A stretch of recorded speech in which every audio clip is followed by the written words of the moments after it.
Hello, students. Welcome to the online platform of Vedant Academy. My name is Jyoti, and today we are going to start a new series, and that is of घटना चक्र. घटना चक्र एक ऐसी book है जो अपने आप ही में इतनी इंपॉर्टेंस है. एक तो उसमें आपको सारे क्वेश्चंस मिल जाते हैं जो प्रीवियस ईयर क्वेश्चंस होते हैं, तो उसके लिए आपको अलग से जाने की ज़रूरत नहीं है. दूसरी चीज़ होती है उसके नोट्स. तो उसमें जो नोट्स होते हैं आपके एग्जाम पॉइंट ऑफ व्यू से, दे आर वेरी इंपॉर्टेंट.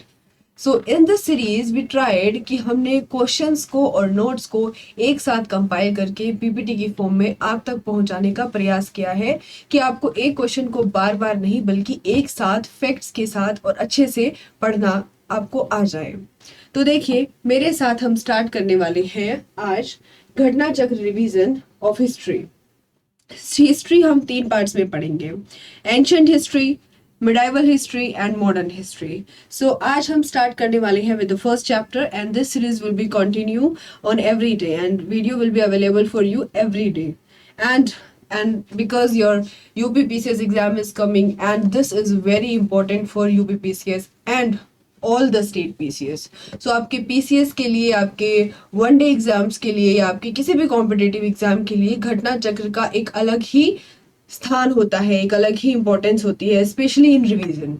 आप पढ़ते हो, स्टैंडर्ड बुक से पढ़ते हो, लेकिन एग्जाम टाइम में जब आपको रिवीजन करना होता है तो घटना चक्र मस्ट है, and this will be very beneficial for you all. Now let's get started. So here we are studying ancient history.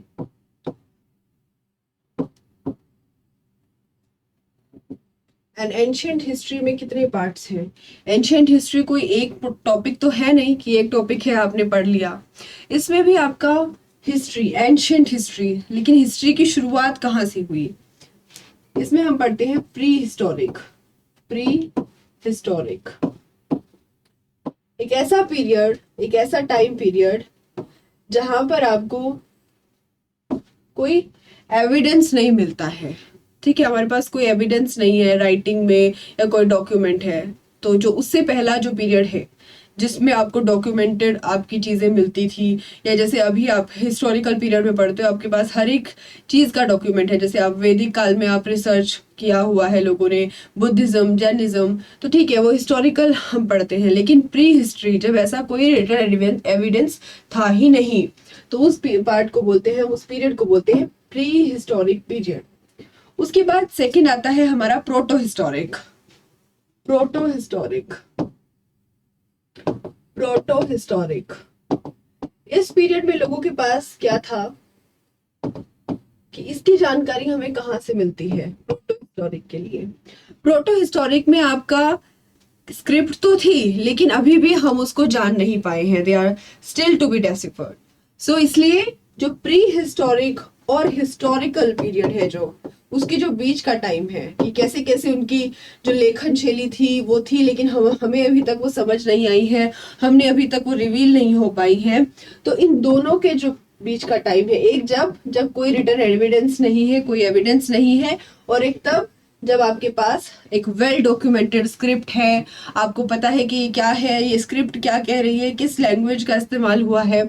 और एक तरफ जब आपके पास रिटन एविडेंस है ही नहीं, आप उसको किसी पेंटिंग के थ्रू, रॉक शेल्टर के थ्रू देखते हो, तो वो चीज प्री हिस्टोरिक होती है. और जो उसके बीच का टाइम पीरियड है, that is proto historic.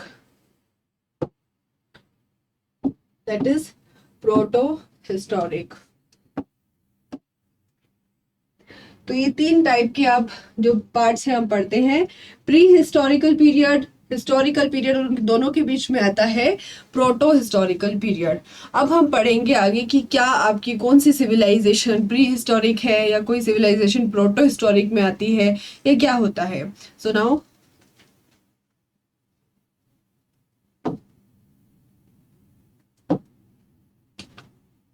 Stone Age. The first chapter of the Ghatna Chakra in ancient history is Stone Age. Stone age के बारे में ऐसे तो नहीं है बहुत पहले से, लेकिन उसके बारे में रिसर्च होना बहुत लेट में स्टार्ट हुआ. तो इंडिया में जो रिसर्च स्टार्ट हुई थी, that research started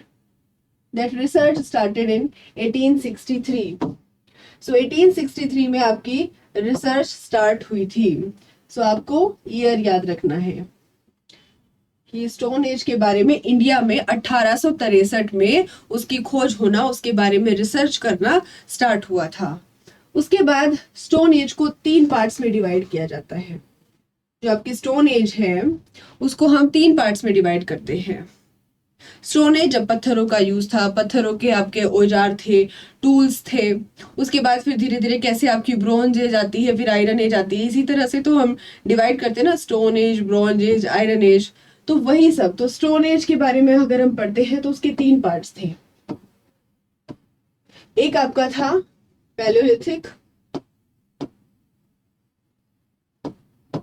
Palaeolithic period. दूसरा आपका था मेसोलिथिक, जिसको हम बोलते हैं, इसको बोलते हैं old stone age. Mesolithic is middle stone age and third one was neolithic. This was new stone age. Okay, so इसको हम बोलते हैं old stone age. Old stone age ये होता है मिडल स्टोन एज एंड आपका नियोलिथिक होता है न्यू स्टोन एज। ओके, अब इनके टाइम पीरियड के बारे में बात कर लेते हैं कि इनका टाइम पीरियड कहां से कहां तक हम लोग डिवाइड करते हैं। अगर हम बात करें पैलियोलिथिक की तो हम इसको 2.5 मिलियन ईयर्स एगो से हम रख सकते हैं 10,000 BC तक। कि जितना भी इस टाइम का पीरियड है, जो ये टाइम पीरियड के बीच में जो भी आपकी एज है, दैट इज पैलियोलिथिक। उसके बाद आपकी मिडल स्टोन एज आ जाती है। इसका टाइम पीरियड रहता है आपका 10,000 BC टू 8,000 BC।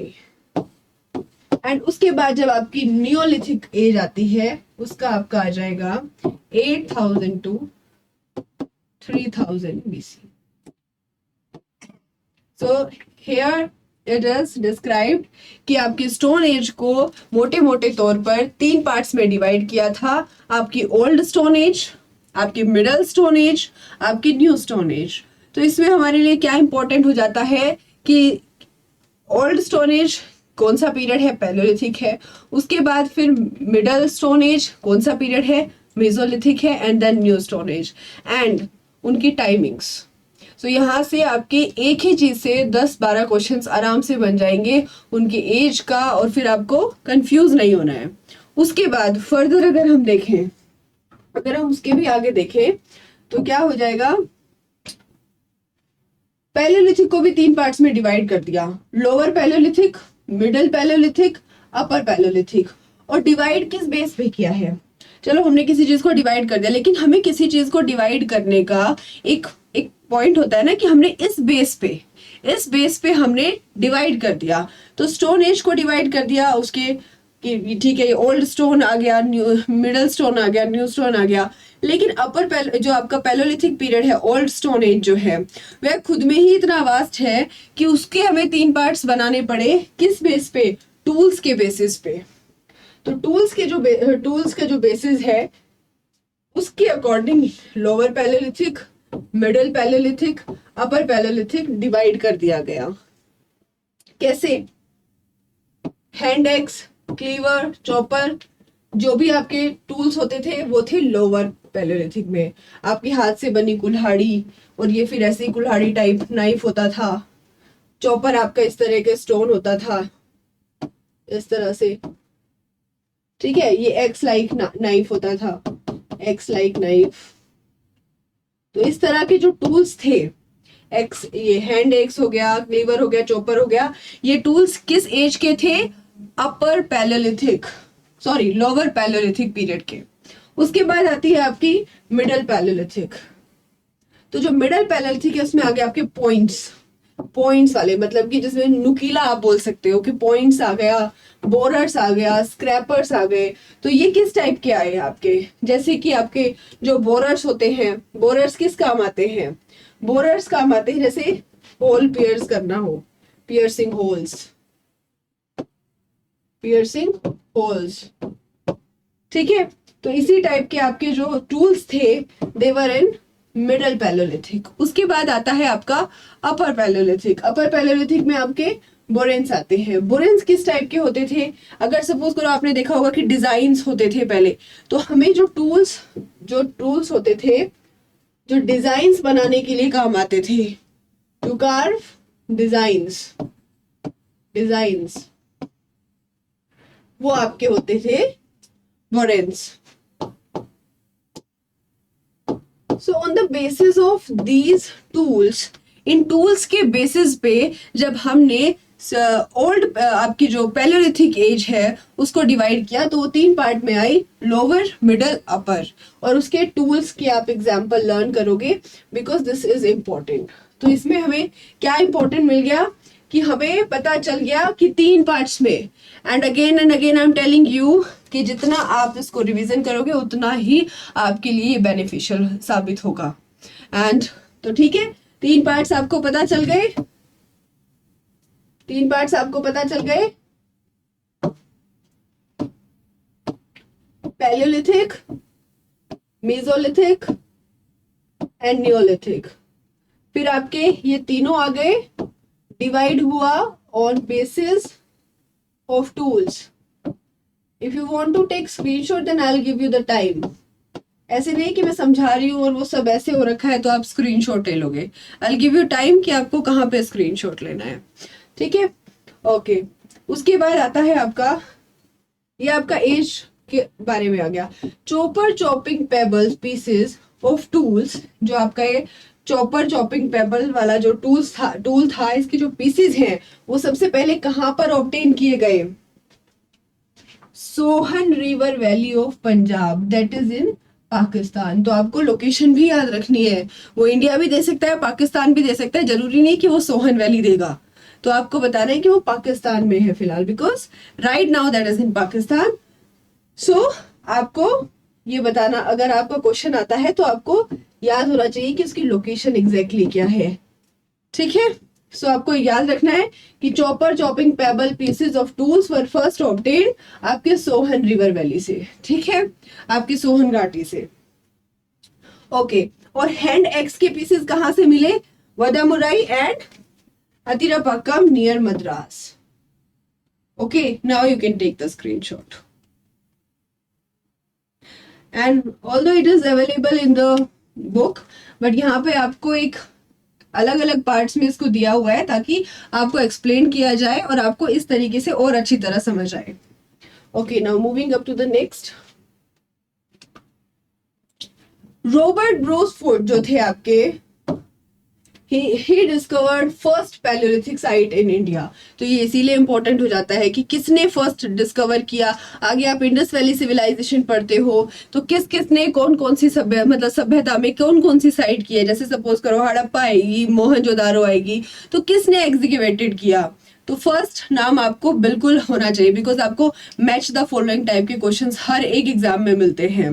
तो उसमें एक ही क्वेश्चन में 4 क्वेश्चंस दिए हुए होते हैं, तो वो क्वेश्चन आप कैसे टैकल कर पाओगे जब आप इनको विद फैक्ट्स और विद नेम याद रखोगे।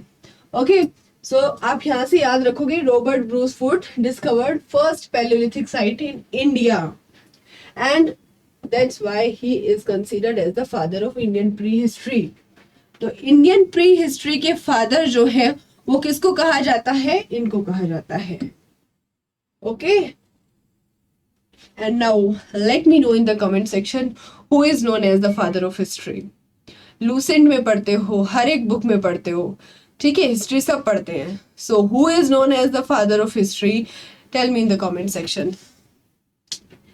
अब ये भी क्वेश्चन आ जाता है कि जो ये रॉबर्ट ब्रूस फूड थे ये कहाँ के थे और क्या करते थे। ये क्वेश्चन आया भी हुआ है। ब्रिटिश जियोलॉजिस्ट थे एंड आर्कियोलॉजिस्ट थे, that's it. The 3H system from the collection of Copenhagen Museum was coined by Thomson in 1818 and 1820। और ये 3H system क्या था? What आपने पढ़ लिया 3H system था क्या? ये 3H system अभी जब मैंने क्लास स्टार्ट की थी आपको तभी भी बताया था। आपकी stone age, bronze age and then आपकी आती है विच वन, आयरन एज। तो इन सब को किसने कॉइन किया था, कहां से? इस म्यूजियम का नाम आप याद रखोगे, थॉमसन थे। थॉमसन ने किया था, 1818 में किया था और 1820 में किया था। तो आपको 3 एज सिस्टम किसने कॉइन किया था ये भी आ सकता है, तीनों का नाम भी आ सकता है, ईयर भी आ सकता है, और म्यूजियम का नाम भी आ सकता है कि कहाँ के कलेक्शन के थ्रू इन्होंने किया था। ओके, उसके बाद फिर धीरे धीरे जब हम पढ़ते गए, इतिहास क्या है, आप कुरेदते जाओगे आपको बहुत कुछ मिलेगा। तो जब आपने कुरेदना स्टार्ट किया तो आपको थोड़े थोड़े पीसेस मिलने लगे, कहीं से आपको कुछ मिला, कहीं से आपको किसी चीज के एविडेंस मिले। आज हम देखते हैं डोमेस्टिकेशन कॉमन है, आप गाँव में चले जाओ, कुछ छोटे शहरों में भी है, तो आपको हर एक घर में पशुपालन का आपको मिलता है गांव में। लेकिन यहाँ ये एविडेंस हमें कहाँ से मिली कि सबसे पहले पशुपालन किस पीरियड में स्टार्ट हुआ? तो जब खोज की गई तो पता चला कि सबसे पहले जो डोमेस्टिकेशन ऑफ एनिमल्स वो begin in Mesolithic period. Okay, और इस सीरीज में हम कुछ इंपॉर्टेंट भी करने वाले हैं कि अगर मैं पढ़ा रही हूँ domestication of animal began in Mesolithic period, तो आप मुझे बताओगे कि पहला एनिमल कौन था जिसको पालतू रखा गया। ठीक है, सो डोमेस्टिकेशन बिगेन हुआ मीजोलिथिक पीरियड में, जिसको मिडिल स्टोन एज बोला जाता है। और ये कहाँ से इसके एविडेंस मिले? Azamgarh that is in Hoshangabad MP and Bagor that is in Bhilwara Rajasthan. तो आपको ये स्लाइड में कहाँ से क्वेश्चन आ गया? Site, period, domestication of animal started in Mesolithic period, और इसकी 2 साइट आ गई और उनके 2 स्टेट आ गए। साइट का नाम, स्टेट का नाम और प्लेस का नाम आपको याद रखना है। उसके बाद आपको बोन इम्प्लीमेंट्स कहाँ पर मिले? Mahadaha and Sarai Nahar Rai that is in Pratapgarh district of Uttar Pradesh. And if you take the exam of, if you are preparing for UP PCS, तो आपको यूपी से रिलेटेड सारे फैक्ट्स, आपकी एंशियंट हिस्ट्री में यूपी से रिलेटेड कौन कौन सी साइट्स हैं बहुत इंपॉर्टेंट हो जाती हैं, क्योंकि आपको उसके 1 या 2 क्वेश्चन तो 100% मिलेगा, that is which is related to Uttar Pradesh. तो आपको यूपी वाले पे ज्यादा ध्यान देना है। मतलब ये हर एक स्टेट पीसीएस के लिए ही है कि जो जो चीजें उनके स्टेट से रिलेटेड है वो तो उनको बिल्कुल पढ़ना है, उसको स्किप नहीं कर सकते आप। 3 human skeletons in a single grave, 3 human skeleton in a single grave. देखिए कुछ भी अटपटा सी चीज जब होती है ना कि 3 ह्यूमन स्केलेटन थे एक ही सिंगल ग्रेव में, बन गया क्वेश्चन। कहाँ से मिले? Damdama, Pratapgarh district of Uttar Pradesh. Again bone implements, उसके लिए भी प्रतापगढ़।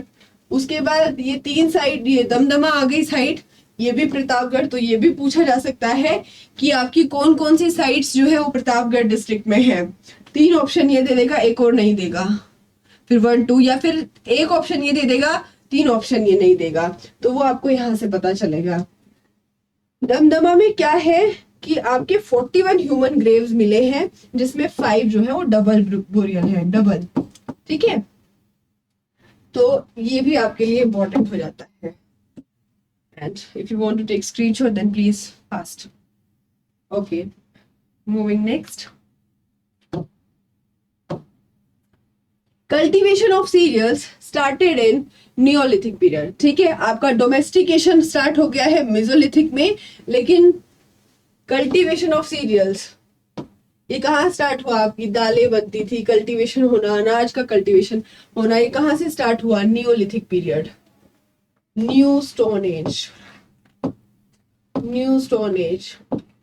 टाइमिंग याद रखनी है, किस टाइम पीरियड से किस टाइम पीरियड तक था।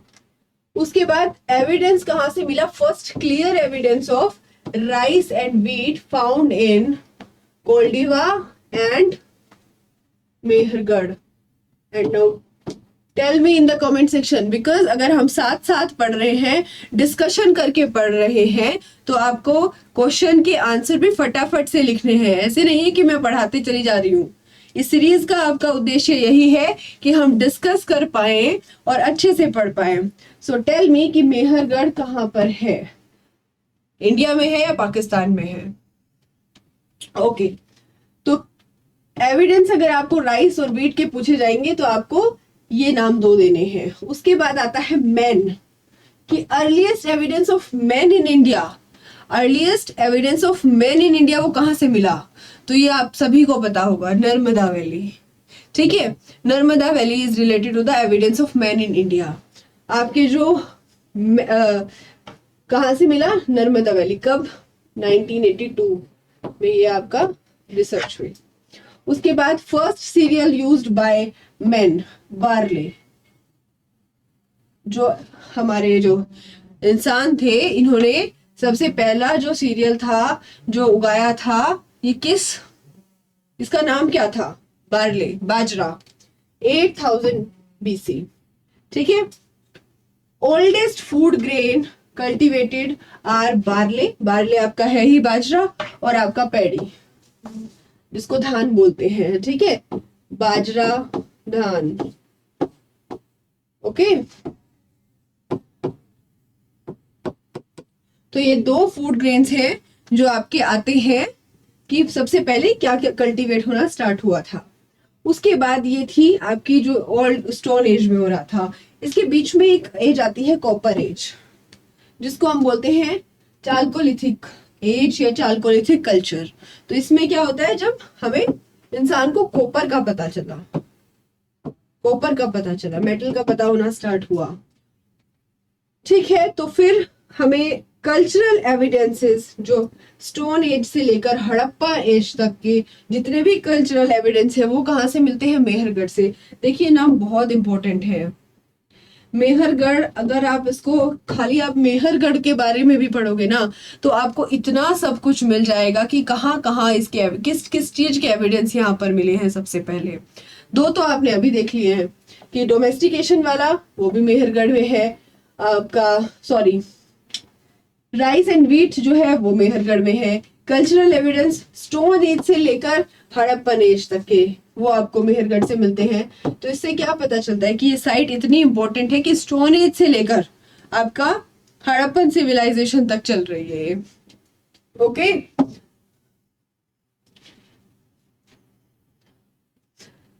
उसके बाद आता है आपका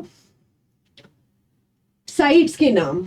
साइट्स के नाम में आपको अलग अलग साइट्स मिलेंगी, किसने उसको उसमें एग्जीक्यूशन किया था, किसके द्वारा वो सर्च की गई, कहाँ कहाँ क्या क्या उसका नाम है और कहाँ कहाँ पर वो सिचुएटेड है।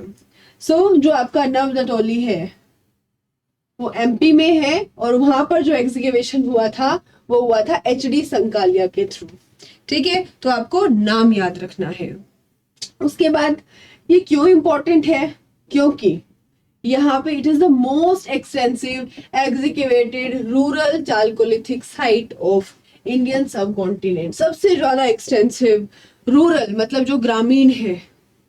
ठीक है, चाल्कोलिथिक साइट ऑफ मतलब कि आपकी जो ग्रामीण चाल्कोलिथिक साइट है, आपकी जो कॉपर वाली, जो मतलब जब कॉपर को जानने लग गए थे लोग, वो वाली साइट है इंडियन सब कॉन्टिनेंट की, which is determinant to be between, जो आपका टाइम पीरियड है 1600 BC से लेकर 1300 BC तक। ठीक है, उसके बाद ये थी नवदतौली। अब आती है मंडी। ये कहां पर है?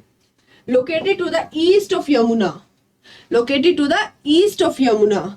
एंड कहां पर है ये? Muzaffarnagar district, UP. तो सुन लो भाई मुजफ्फरनगर वालों, आपके यहाँ पर भी कुछ इंपॉर्टेंट है जो एंशियंट हिस्ट्री से रिलेटेड है, and that is Mandi, which is located to the east of Yamuna river. Okay, a hoard of jewelry was discovered here. यहाँ से मिला है hoard of jewelry। आपकी ज्वेलरी मिली है कहाँ से? मंडी से। किसने इसको डिस्कवर किया है? VD शर्मा 1999 to 2000 तक। ठीक है, तो उन्होंने इसको डिस्कवर किया है।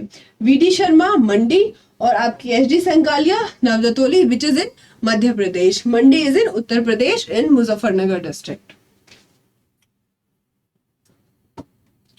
मुजफ्फरनगर डिस्ट्रिक्ट से एक दो पार्ट में डिवाइड हुआ है। डिवाइड हम नहीं बोलेंगे, कि अंदर से निकलकर एक जगह का नाम आप बताइए जो कि आपका वेस्ट में पड़ता है यूपी में, एंड वो अभी कुछ साल पहले अलग होकर एक जिला बना है। Let me know in the comment section. Then आपका आता है अहर सिविलाइजेशन। अब एक और सिविलाइजेशन आया जिसका नाम था अहर सिविलाइजेशन। ये बिलोंग किससे करता था? सेम ये कॉपर एज वाला पीरियड जो चल रहा है ना, इसी से बिलोंग कर रहा है। और ये कहां पर है? आपका जो मेवाड़ रीजन ऑफ राजस्थान है। ये लोग क्या करते थे?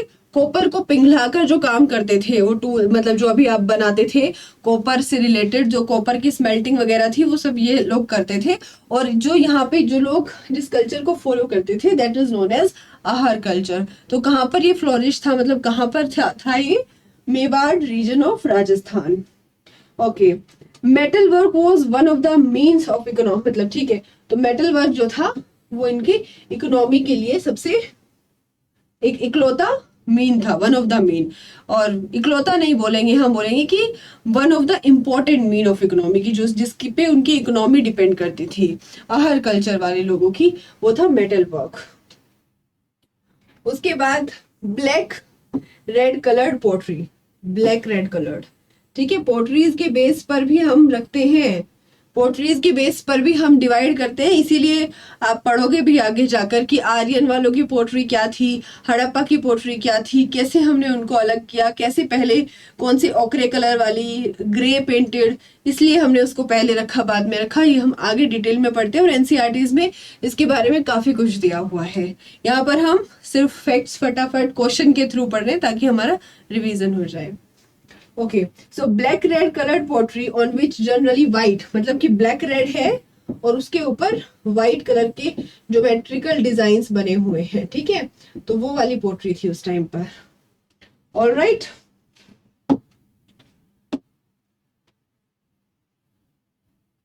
Okay next, megaliths have been identified as, जो मेगालिथ्स आ जाता है कि व्हाट इज मेगालिथ। मेगालिथ क्या है? These are the burial sites made up of large stones. Megalith क्या होता है? लिथ से आप क्या समझते हो? मतलब कि स्टोन, ठीक है।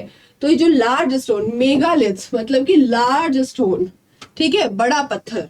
तो जो बुरियल साइट्स होती थी, ठीक है, वो लार्ज स्टोन की जो बनी होती थी उनको मेगालिथ भी बोलते थे।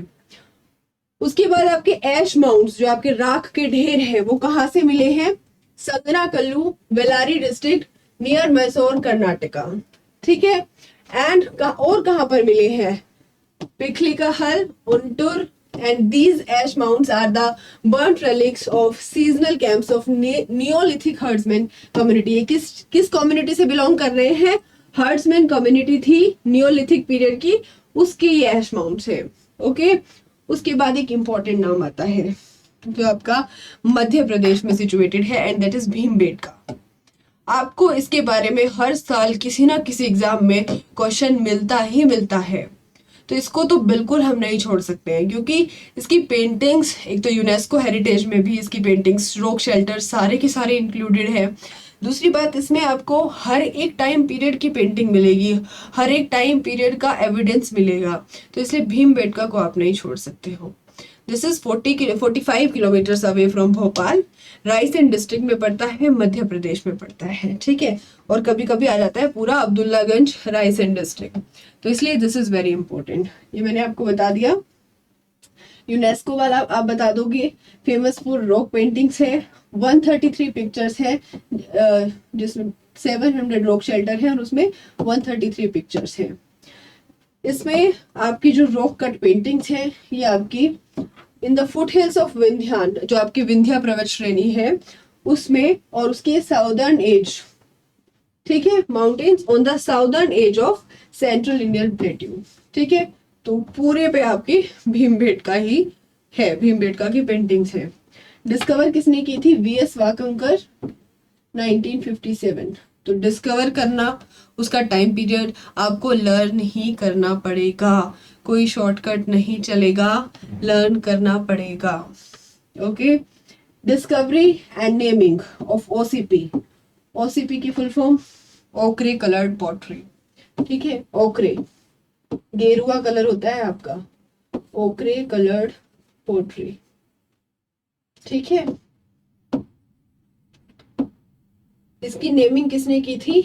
Bye B B Lal in 1951 at Hastinapur. Okay, next.